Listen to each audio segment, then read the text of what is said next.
Hello Ratbags, it's Jade Plays Games. Welcome to a special Subnautica video. Today we're going to be going over the brand new Below Zero expansion news. We have a release date. It is going to be hitting early access much sooner than I think a lot of people thought. I'm going to give you the date for that. We're also going to be talking about how it's performing on consoles. Obviously Subnautica hit 1.0 on Xbox and the PS4 before Christmas, and it's been a little bit bumpy. We are going to go over some of the stuff with that, and we're also going to be talking about why you can't buy it on PS4 in certain countries. But I'm really excited about Below Zero. It's a fantastic looking DLC slash standalone game mode. I'm going to give you all the information, everything you need to know, where you can buy it and how it will integrate with the base game or not integrate with the base game. So come with me, I'm Jade Plays Games. Let's cover everything Subnautica and Below Zero. So Charlie Cleveland, the creator of Subnautica, went on Twitter last night and announced a few bits of key information, stating that Subnautica Below Zero is going to launch at the beginning of February. So I'm guessing that's going to be the 1st of February. Now, no exact date was given. On the development boards, it's listed as the 30th of January, but here he's announced also in some replies on Twitter that that information is a little bit outdated. So it is looking likely it's going to be the first week of February, much earlier than March, which was the provisional date that I think a lot of people thought it'd be coming out. Below Zero is an expansion pack. It's not technically a DLC. You don't have to own the original Subnautica to play Below Zero. It's going to be its complete own thing. Of course, it is based in the Subnautica world. It's based on exactly the same planet, so expect to see lots of same stuff. But it's got some brand new features, and I can't wait to go over a few of them. I'm sure you've seen a lot of these with some of the bigger content creators already, like Amphomia. He's been covering Below Zero fantastically, and IGP, so go and check out both of them if you want a little bit more information. But I've kind of stared away from it. I've not really looked into it because I didn't want to until I knew it was going to be coming and we'd actually have a concrete release date. So I'm really getting excited. Obviously Subnautica's been doing pretty alright on my channel. In fact, it's still one of the most watched content on my channel, my Subnautica starter base guide. It's crazy. It's like double the amount of any Atlas videos, which are like the next best video. So you guys are obviously loving Subnautica, mainly because it was free on the Epic Store, and that's something we've got to clear up as well. Charlie Cleveland has stated it's not going to be free. It's going to be obviously a purchase, but you won't, as I said, have to own the original Subnautica. You can just buy the brand new Below Zero and it will work just on its own. Also, some people seem to be worried that it's only going to be an Epic Store exclusive or something like that, but no, that's not the case. It's going to be available on Steam and Epic. Subnautica doesn't use the Unreal Engine, which is Epic's engine. It uses Unity, so it'd be very strange for them to only go exclusive on the Epic Store. So don't worry, it's going to be available on Steam and the Epic Store exactly the same time. However, it won't be coming to console, just like the early access portion from when it was on Xbox. They've realised there could be some significant problems, so they're going to leave it a while. It will come to console eventually, but not maybe during early access or not for a very good long time. I do think the lessons they've learned from having Subnautica on the Xbox really showed that they really need to make sure they've got a good team to port it over, rather than maybe do it joint hand in hand. Again, the tweet does say not yet. As you can see, it's going to be a little bit later. So yes, it will come to console for sure. And they did put an advertisement slip in the physical copy editions of Subnautica on Xbox and PS4 promoting the fact that Below Zero was coming. So I am pretty confident it will come to console. And I'm pretty sure that's the right move. It really was a shame that on Xbox particularly, Subnautica had some real massive issues during early access. All games will. That's the whole point of early access. They're not meant to be a complete product, but on Xbox it was definitely neglected a little bit too long, and lots of people maybe had a negative reception to Subnautica on Xbox, even though it's a fantastic game. Right now though, there are still some problems on PS4 and Xbox, as you can see from some of these tweets, people showing that pop-in hasn't been happening, or basically people are losing items. There's lots of different problems. Bug fixes are still happening on both versions, so expect to see updates for that. I will let you guys know in a live access show when an update's dropping for Subnautica with more bug fixes. So hold in on there, because it is a great game if you can get past some of the bugs and problems. Should it have them bugs and problems at full release? I'm not too sure, considering they gave it to another port team to do and finish off. I think that maybe they could have done a better job, but nevertheless it's still a great game and I can't wait to try the DLC. Anyway, we're looking at a development board right now, and so they've done this exactly what they did with Subnautica. They're opening up how they work and do stuff. We've seen lots of leaks, you've seen lots of news and information, but honestly, it's the first time I've really taken a look at some of this stuff. We've got the review dates or the preview dates, we've got the dates they're putting it on the stores, and they're going to be obviously making a brand new trailer for it. If it's completely news to you, Below Zero is set in an Arctic portion of the same planet that you explore Subnautica. You're going to be exploring with a brand new character called Robin. There's going to be a whole host of brand new creatures, brand new leviathans, brand new smaller fish, lots of brand new resources, and of course lots of brand new technology and sea vehicles. Not to mention you are going to be exploring on land maybe a little bit more, maybe not as much as some people think. I think from some of the concept art it showed big huge tundras. I do believe Subnautica still is going to be an underwater game at its heart, but there will be big sections like this, what we're seeing right now, where exploring on land is pretty crucial to the game and the plot.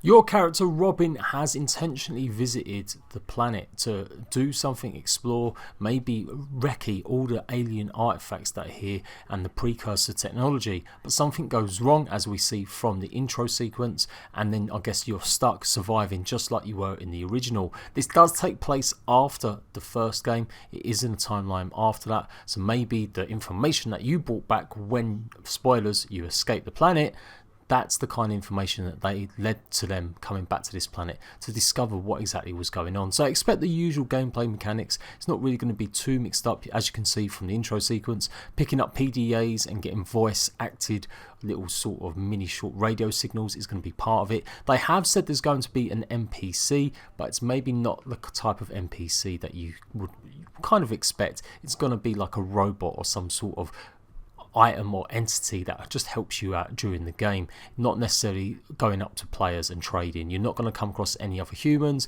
there aren't any other players. It is looking like it's going to still be a single player experience. That's a bit of a shame. They often spoke about adding multiplayer to the original Subnautica, and it's still one of the most commented things I see on videos asking, is there multiplayer for this game? I think a lot of people would love it to be multiplayer.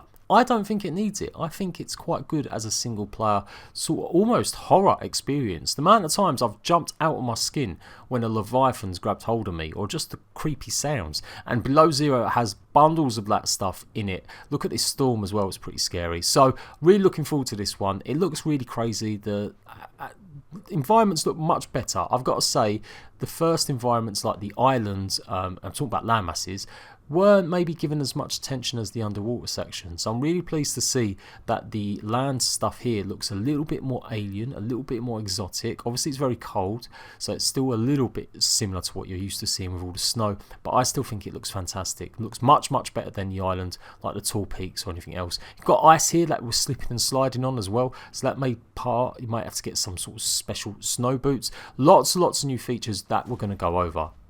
But we're more or less at the end of the intro sequence, which was leaked, and we're going to basically now have to go underwater and start our new survival again until we can get back up to our base. So let's go over some of the concept art now. So one of the brand new creatures could possibly be the Shadow Leviathan. They've leaked it, we've seen it from dev boards, how they've been working on the content. We've got lots of in-game art and concept art. Lots of this will change, and it may even change during the early access once it launches, but that's the idea. We've got a brand new Leviathan guaranteed. This creature looks absolutely really exotic, and the clue's in the title, exotic brine wing. So maybe it's going to be some sort of food source or liquid source that we can drink, because brine is what you find in tuna cans and stuff like that sometimes. But look how it goes when it's cold. It looks like it can freeze other fish, so maybe it will actually be an organic tool that you can use as a freezing device. Bear in mind, lots of this is concept art, but we've got loads of exotic looking underwater new plant forms, reefs and stuff like that. So it looks really cool. It is a fantastic game to get yourself lost in exploring. Not guaranteed we'll see all of these concept arts or artistic impressions actually in the game, but look at this. I'd love to see a more crab-like enemy. I think it would really shake things up, having more land-based creatures, maybe that scuttle along underneath on the ocean, but can also jump out and come and attack you on land too. But much bigger than the smaller crabs we saw in the original game. Now, unless this is maybe an upgraded version of the Sea Moth, it does look like that's returning, and some of the other vehicles will be there, maybe like the prawn suit we've seen from the concept art as well. That's also returning to the game. But what we're pretty excited about is stuff like this, a hover bike. There's also going to be the hover bike pad, so where you create it. Lots of brand new features, lots of brand new stuff. We're going to have like a suit booster, a flashlight helmet, a precursor tether, a brand new metal detector. We'll also have a remote scanner, so maybe a bit like the drones. Now, the hover bike is going to be called the Snow Fox. We've also got the Sea Truck, and we've got supply drops coming into the game too. So loads of brand new features, loads of new vehicles, loads of new stuff to play around and mess about with. One of the more crazy items is this, a penguin camera. This is actually used in real life.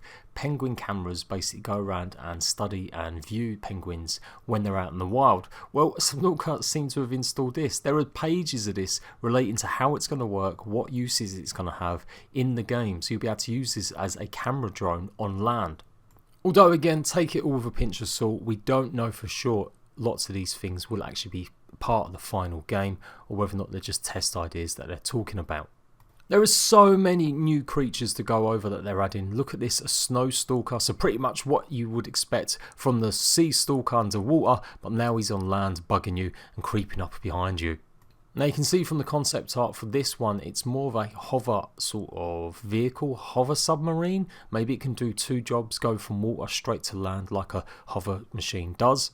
Or maybe it is the Sea Truck, but it's just different lighting. Maybe the Sea Truck here expands to the hovercraft. I'm not 100% sure, and I'm kind of not delving too deep. I really want to experience the game without maybe going too deep into all the details before it releases, particularly as so much has been changed. It's all been concept stuff. We haven't really seen any gameplay other than that leaked trailer or leaked intro, so I don't really want to be hyping on too much about stuff that may not actually appear. I can't wait to get through this. I really enjoy Subnautica. It's been my chill game to actually play the last few weeks. It's why I've been still doing tutorials and guides, and some of them maybe haven't been getting as many views as my original ones from like 10 months ago, but I've just been really enjoying it, putting the hours in, actually getting a real good feel for the game, and it's just been really fun, really enjoyable. So I'm going to keep you bang up to date with everything to do with Subnautica during its development. I'm going to be showing you the gameplay as soon as it's ready to go, and I'm also going to keep you up to date with the problems, issues, and any news about when it comes to Xbox and the PS4. Quick note, I did mention at the start of the video, some people have been having problems buying it on the PS4 in other countries.